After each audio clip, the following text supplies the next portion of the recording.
Hello everyone, and welcome to DelftStack. In today's video, I'm going to show you how to fix the winload.efi error on Windows 11. Now this is a boot error that prevents your computer from starting, but we can fix it by repairing the boot files. Now this process is extremely straightforward, so without wasting any more time, let's jump right in. So since we cannot get to the desktop, we need to force the computer into an automatic repair mode. So just turn your computer on, and as soon as you see the Windows logo or your PC brand logo, hold down the power button to force it to turn off, and then turn it back on and do the same thing to force it off as soon as the logo appears. Do this for 2 or 3 times on the next start, and then you should see a message saying, "Preparing automatic repair." Once that shows up, a blue screen will appear in front of you, and over there, just simply click on the button that says Advanced Options. And then inside Advanced Options, just simply click on the Troubleshoot. And inside Troubleshoot, you will also find an Advanced Options button. Click on that. And then finally, click on Command Prompt. This is where we will begin our repair. The main reason this error happens is that the BCD is corrupted, so we are going to rebuild it manually. Now, in the black Command Prompt window, I want you to type these commands one by one. I will put them on the screen. All you have to do is simply type them one by one.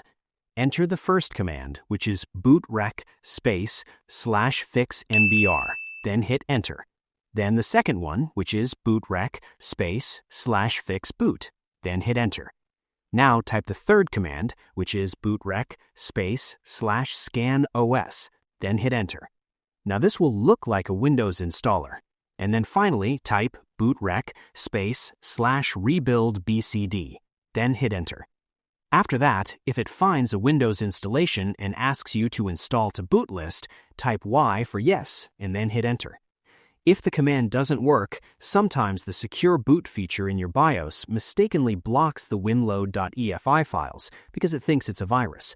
So whatever it is, close the command prompt and turn off the computer and turn it back on.